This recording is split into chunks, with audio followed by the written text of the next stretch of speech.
పవన్ కళ్యాణ్ అల్లు అర్జున్‌ని పరామర్శించడానికొచ్చారు అనే న్యూస్ వచ్చింది సార్. పరామర్శించకుండానే వెళ్ళిపోయారు అన్న న్యూస్ కూడా మళ్ళా వైరల్ అయింది.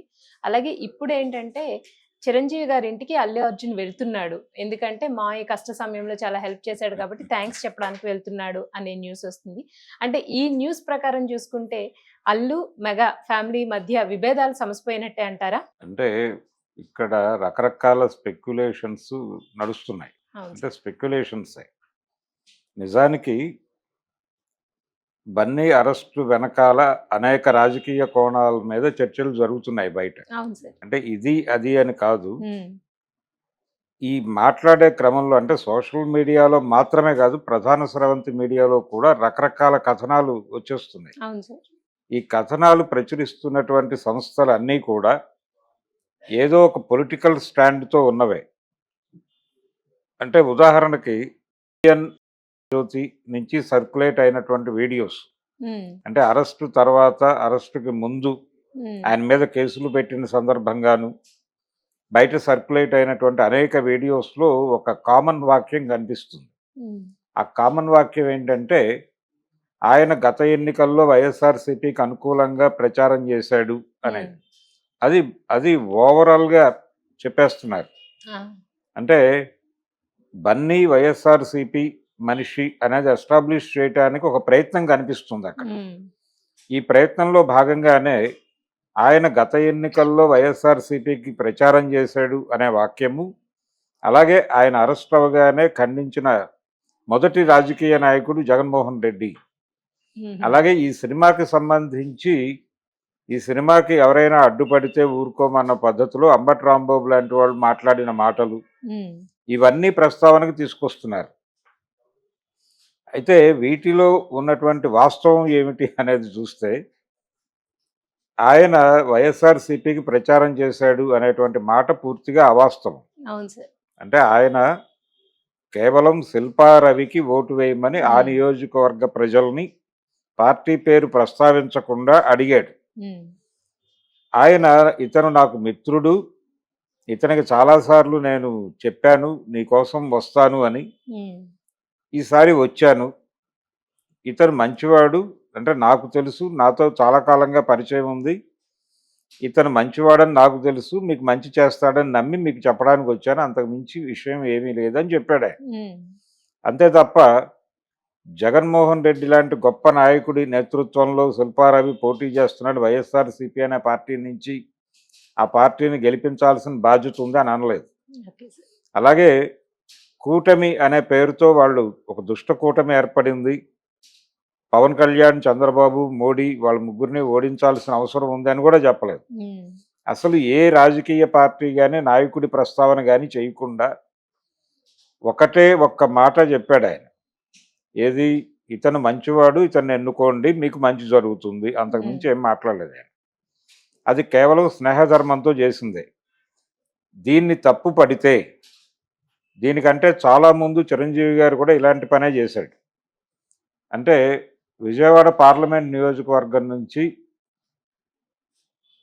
ఆయన అశ్విని దత్ గారు పోటీ చేశాడు. హుహు. విజయవాడ పార్లమెంటు స్థానానికి తెలుగుదేశం పార్టీ అభ్యర్థిగా అశ్విని దత్ గారు పోటీ చేశారు. పోటీ చేసిన సందర్భంగా ఆయనకి, చిరంజీవి గారికి ఒక అనుబంధం ఉంది. అవును సార్. అంటే ఆయన నిర్మాతగా, ఈయన హీరోగా ఆ హ్మ్. బ్యానర్‌లో సినిమాలొచ్చాయి. హ్మ్. అందుకని చిరంజీవితో ఆయనకున్నటువంటి సాన్నిహిత్యం నుంచి ఆయన అడిగాడు నాకు ప్రచారం చేయండి అని. అడిగితే చిరంజీవి గారు సున్నితంగా తిరస్కరించాడు. ముందు వద్దులే నన్ను దీనిలోకి లాగొద్దు అన్నాడు. ఆయన తప్పలేదు. కొంచెం ప్రెషర్ పెట్టాడు. హ్మ్. పెట్టిన తర్వాత ఫైనల్‌గా ఒక అవగాహనకొచ్చి ఆయన ఒక వీడియో చేశాడు చిరంజీవి గారు. హ్మ్. ఆ వీడియోని రకరకాల మాధ్యమాల్లో మీరు వాడుకోండి అని చెప్పాడు.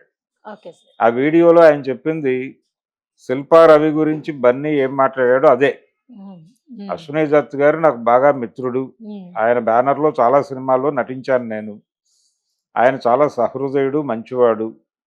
ఈయన్ని ఎన్నుకుంటే మీ నియోజకవర్గానికి కూడా మంచి జరుగుతుంది. హ్మ్. అందరి బాధ్యత భుజాన వేసుకునే మనిషి అశ్విని దత్తు.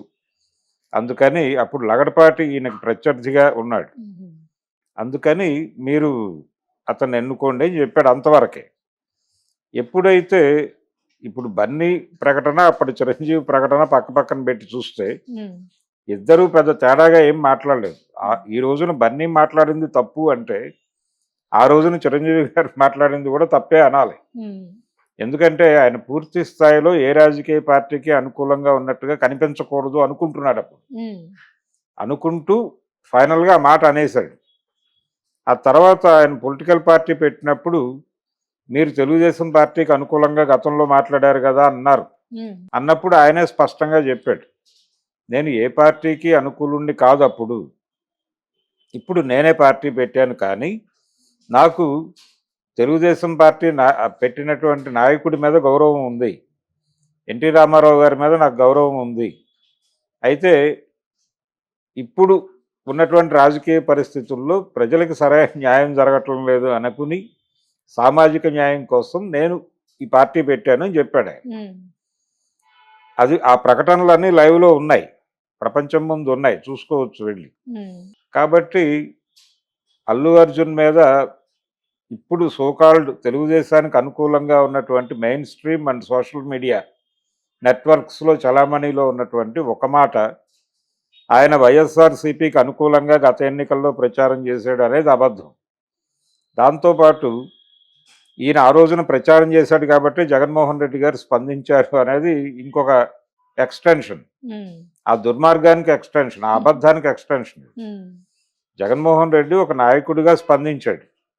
రెండోది, జగన్మోహన్ రెడ్డికి రేవంత్ రెడ్డికి మధ్య ఒక చిన్న ఇబ్బంది ఉంది. ఉమ్, అంటే ఈయన ముఖ్యమంత్రి అయినప్పుడు ఆయన హైదరాబాద్ వచ్చాడు, వచ్చి కేసీఆర్ని పరామర్శించి వెళ్ళాడు. అప్పుడు కేసీఆర్ కింద పడి ఆయన కాలు ఫ్రాక్చర్ అయిన సందర్భంలో వచ్చి పరామర్శించాడు తప్ప ఉమ్, ముఖ్యమంత్రిగా కొత్త ముఖ్యమంత్రి అయినటువంటి రేవంత్ రెడ్డి గారిని కనీసం వెళ్ళి అంటే వెళ్ళి పలకరించలేదు. ఉమ్, ఇది కొంచెం కాంట్రవర్సీ అయింది ఆ రోజుల్లో. కాబట్టి ఆ కాంట్రవర్సీని లింక్ చేసి రేవంత్ రెడ్డికి జగన్మోహన్ రెడ్డికి పడదు కాబట్టి బన్నీ అరెస్ట్ జరిగింది, ఇతను వైఎస్ఆర్సీపీ మనిషి అనే కాంటెక్స్ట్లోనే అరెస్ట్ జరిగింది ఉమ్, అని కూడా ఒక ప్రచారం జరిగిపోతుంది. Okay sir. అది కూడా పూర్తిగా నమ్మాల్సినటువంటి అవసరం లేదు. దీనిలో కూడా రాజకీయ ప్రయోజనమే ఉంది.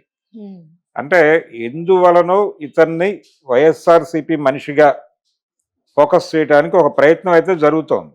ఉమ్, ఒక హిడెన్ ప్రోగ్రామ్ ఎవరో డిజైన్ చేసి ఆ డిజైన్లో భాగంగానే ఈ మాటలు సర్క్యులేట్ అవుతున్నాయి. ఉమ్, ఇవేవో గాల్లో నుంచి పుడుతున్న మాటలని అనుకోవడానికి లేదు.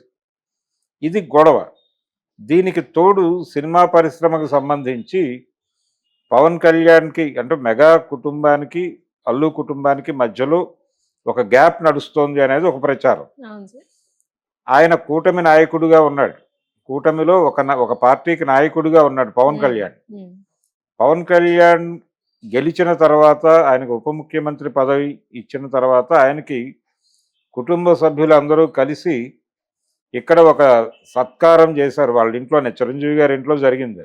ఉమ్, ఆ కార్యక్రమానికి అల్లు అరవింద్ కానీ వీళ్ళెవరూ కనిపించలేదు ఆ ప్రోగ్రాంలో. ఉమ్, కనిపించకపోవడంతో ఈ గ్యాప్ సీరియస్గానే ఉంది అనే అభిప్రాయం వచ్చింది. ఉమ్, దాని కొనసాగింపులో భాగంగానే ఈ అరెస్టు పవన్ కళ్యాణ్ గారికి తెలిసే జరిగింది, ఆయన నోటీసులోనే జరిగింది అనేది కూడా ఒక వార్త సర్క్యులేషన్లో పెట్టేశారు. ఉమ్, అంటే ఆయన వాంటెడ్గానే మాట్లాడుతున్నాడు, యాంటీగా ఉన్నారు. అందుకని ఏపీలో ఉన్నటువంటి అలాగే చిరంజీవి కుటుంబంతోనూ సంప్రదించకుండానే కేసు పెట్టేస్తారా అంటున్న వాళ్ళు కూడా ఉన్నారు. ఉమ్, ఇవన్నీ స్పెక్యులేషన్సే అని అనుకోవడానికి అవకాశం ఉంది. ఉమ్, ఎందుకుంది అంటే చిరంజీవి గారు విశ్వంభర షూటింగ్ ఆపేసి వెళ్ళి ఇంటికి వెళ్ళి, అంటే అరవింద్ గారు లేరు ఇంట్లో అప్పుడు, అవును సార్. ఆయన ఈ హడావిడిలో ఉన్నాడు, కుమారుణ్ణి ఎలా బయటికి తీసుకురావాలి అనే పనిలో ఆయన ఉన్నాడు. అవును. అయితే విషయం తెలిసిన తర్వాత చిరంజీవి గారు నాగబాబు కూడా వెళ్ళి ఉమ్, వాళ్ళ ఇంటికి వెళ్ళి ఇంట్లో ఉన్నటువంటి కుటుంబ సభ్యులకి ధైర్యం చెప్పి వచ్చారు. ధైర్యం చెప్పి వచ్చిన తర్వాత ఇతను మర్నాడు ఉదయం తెల్లవారుజామున రిలీజ్ అయ్యి ఇంటికి వెళ్ళిన తర్వాత ఇండస్ట్రీ నుంచి చాలామంది పెద్దలు వెళ్ళి పలకరించారు, కానీ చిరంజీవి నాగబాబు అప్పుడు వెళ్ళలేదు. ఉమ్, అంటే అల్లు అరవింద్తో ఫోన్లో టచ్లో ఉన్నారు. చంద్రబాబు నాయుడు గారు కూడా అరవింద్ని పరామర్శించారు ఉమ్, ఫోన్లో. ఇవన్నీ జరిగినాయి. కానీ అర్జున్ విషయంలో అరవింద్కి అర్జున్కి తేడా చూస్తున్నారు వీళ్ళు. అర్జున్ పట్ల కొంత విముఖత ఉంది మెగా ఫ్యామిలీలో. అందుకనే అరెస్ట్ అయినప్పుడు చిరంజీవి గారి ఇంటికి వెళ్ళాడు, నాగబాబు వెళ్ళాడు. కానీ నిన్న ఆయన రిలీజ్ అయినప్పుడు ఎవరూ వెళ్ళలేదు అక్కడికి. ఈవెన్ రామ్ చరణ్ కూడా కనిపించలేదు. అతను రిలీజ్ అయినప్పుడు సురేఖ గారు ఉంది అక్కడ. రిలీజ్ అయ్యి అతను ఇంటికి రాగానే ఆవిడ ఉన్నారు ఆల్రెడీ. Okay sir. ఉండి వాళ్ళిద్దరూ చాలా ఆత్మీయంగా కనిపించారు. మేనత్త మేనల్లుడు చాలా ఆత్మీయంగా మాట్లాడుకున్నారు. ఆవిడని ఆయనే లోపలికి తోడుకొని వెళ్ళాడు. ఈ వీడియోస్ అన్నీ బయట సర్క్యులేట్ అయినాయి. ఇప్పుడు తాజా వార్త ఏంటంటే ఈ కాంటెక్స్ట్లోనే, అంటే ఈ వైరం ఉంది ఇంకా కొనసాగుతోంది అనే దీనిలోనే పవన్ కళ్యాణ్ హైదరాబాద్ వచ్చి ఈయన్ని కలవకుండానే వెళ్ళిపోతున్నాడు, కలవడానికి వస్తున్నాడు అనేది ఒక అవును సార్. స్పెక్యులేషన్. కలవటానికి వస్తున్నాడు అని హడావిడి చేసిన మీడియానే ఇప్పుడు కలవకుండా వెళ్ళిపోతున్నాడు. దీనికి కారణం అర్జున్ పట్ల వ్యతిరేకత ఉంది, అరవింద్ గారి పట్ల కొంత సానుకూలత ఉంది అనేది ఆ కథనానికి ఇది ప్రాతిపదిక. ఇప్పుడు లేటెస్ట్ న్యూస్ ఏంటంటే ఈయన చిరంజీవి గారి ఇంటికి వెళ్తున్నాడు అని. అల్లు అర్జున్ వెళ్ళి ఆయనకి థ్యాంక్స్ చెప్పాలి అంటే అర్జున్ తడబడుతున్నాడు ఈ మధ్యకాలంలో. ఆయన పుష్ప సక్సెస్ మీట్లో మాట్లాడుతూ ఒక మాట అన్నాడు. అంటే నా సినిమా టికెట్ల రేట్లు పెంచుకోవడానికి అవకాశం కల్పించిన ఏపీ గవర్నమెంట్కి, ముఖ్యంగా చంద్రబాబు గారికి, అలాగే డిప్యూటీ సీఎం పవన్ కళ్యాణ్ గారికి అభినందనలు అన్నాడు ఆయన. అలాగే ఇక్కడ ముఖ్యమంత్రి రేవంత్ రెడ్డికి, అలాగే సినిమాటోగ్రఫీ మినిస్టర్కి కూడా అభినందనలు అన్నాడు ఆయన. కృతజ్ఞతలు చెప్పాలి, అభినందనలు కాదు. ఈయన సినిమా టికెట్ల రేట్లు పెంచినందుకు ఈయన వాళ్ళకి అభినందనలు చెప్పడం ఏమిటి, ఏం మాట్లాడుతున్నాడు ఇతను అని కూడా అన్నారు జనాలు. ఇప్పుడు ఈయన కృతజ్ఞతలు చెప్పడం కోసం చిరంజీవి గారి ఇంటికి వెళ్తున్నాడు. వెళ్ళి నిన్న నేను అరెస్ట్ అయిన సందర్భంగా మీరు మీ షూటింగ్ ఆపి మా ఇంటికి వచ్చి మా కుటుంబ సభ్యులకి ధైర్యం చెప్పి భరోసా ఇచ్చినందుకు నేను మీకు కృతజ్ఞతలు చెప్తున్నాను అని చెప్పడం కోసం వెళుతున్నాడు అనేది లేటెస్ట్ న్యూస్. ఇది జరిగితే కొంత ఈ మెగా వర్సెస్ అల్లు అనే గొడవ కొంతవరకు సమస్య పోతుంది అనేది అనిపిస్తోంది. నిజానికి ఆ రెండు కుటుంబాల మధ్య గ్యాప్ ఉంది అని నేనైతే అనుకోవడం లేదు. ఎందుకంటే ఎవరి వ్యాపారాలు వారివి, ఎవరి వ్యవహారాలు వారివి, ఎవరి సినిమాలు వారివిగానే నడుస్తున్నారు వాళ్ళు.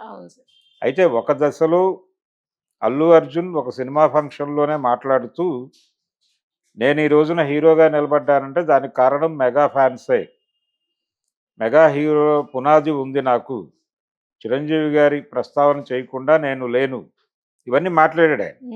ఆ వీడియో కూడా సర్క్యులేట్ అవుతుంది ఇప్పుడు. ఇవన్నీ మాట్లాడి నా సినిమా మొదటి రోజు టికెట్ తెగింది అంటే అది మెగా అభిమానుల పుణ్యమే అని కూడా అన్నాడు. మేబీ దేశముదురు ఆ టైంలో అన్నాడు ఆ మాటలు. ఇవన్నీ అయిపోయినాయి. ఆ తర్వాత ఒక ఫంక్షన్లో, అంటే అప్పటి నుంచి అల్లు అర్జున్ సినిమా ఫంక్షన్లో మెగా హీరోలు ఎవరో ఒకళ్ళు కనిపించాలి అనేటువంటి ఒక వాతావరణం వచ్చింది. ఒక సినిమా ఫంక్షన్లో ఎవరూ లేరు డాస్ మీద. లేనప్పుడు పవన్ కళ్యాణ్ అని కేకలు వినిపిస్తే చెప్పను బ్రదర్ అన్నాడు ఆయన. ఎందుకు రాలేదు చెప్పండి అంటే చెప్పను బ్రదర్ అన్నాడు. అక్కడి నుంచి కాంట్రవర్సీ మొదలైంది.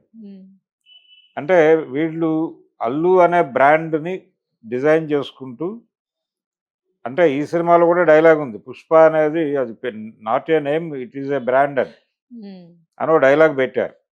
ఇలా అల్లు అనే బ్రాండ్ని ఎస్టాబ్లిష్ చేయడం కోసం మెగా కాంపౌండ్ హీరోగా తనని తాను ప్రొజెక్ట్ చేసుకోవడానికి ఇష్టపడటం లేదు అల్లు అర్జున్ అనేది ఒక అభిప్రాయంగా ఉంది. అందులో వాస్తవం ఉండొచ్చు. అంటే తన వ్యక్తిగత గుర్తింపు, తన వ్యక్తిగత ఇమేజ్ పెంచుకోవటానికి ఆ ప్రయత్నం చేస్తూ ఉండొచ్చు అతను. రెండోది, వీళ్ళందరూ కూడా నటనా రంగంలోనే ఉన్నారు కాబట్టి స్పర్ధ అనివార్యంగా ఉంటుంది, పోటీ ఉంటుంది, అన్నదమ్ముల మధ్య కూడా పోటీ ఉంటుంది. ఈ పోటీ అనే దాన్ని రైవలరీగా చూపించే ప్రయత్నం, శత్రుత్వంగా చూపించే ప్రయత్నం చేస్తున్నారు.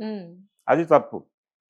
సీరియస్గా ఈ కుటుంబానికి ఏదైనా ఇబ్బంది వస్తే వాళ్ళు వచ్చి నిలబడతారు, ఆ కుటుంబానికి ఏదైనా సీరియస్ థ్రెట్ వస్తే వీళ్ళు వెళ్ళి నిలబడతారు. ఆ సాలిడారిటీ ఉంది, ఆ మేరకు ఇష్యూ బేస్డ్ ఐక్యత ఉంది మాకు అని చెప్పడం కోసం నిన్న చిరంజీవి నాగబాబు వెళ్ళారు. ఉమ్, ఇప్పుడు దానికి థ్యాంక్స్ చెప్పడానికి ఇతను ఎడుతున్నాడు. అంత మాత్రం చేత ఇతను మెగా హీరోల్లో తిరిగి కలిసిపోవడం అనేది జరగదు. ఇతని బ్రాండ్ ఇతందే, వాళ్ళ బ్రాండ్ వారిదే. ఉమ్, అంతవరకే అంతవరకే పరిమితం తప్ప ఇది వీళ్ళేదో అందరూ కలిసిపోతున్నారు అనుకోనక్కర్లేదు. ఉమ్. అభిమానులు కూడా అది గుర్తించాలి. అభిమానులు కూడా అల్లు అర్జున్ గానే చూడాలి.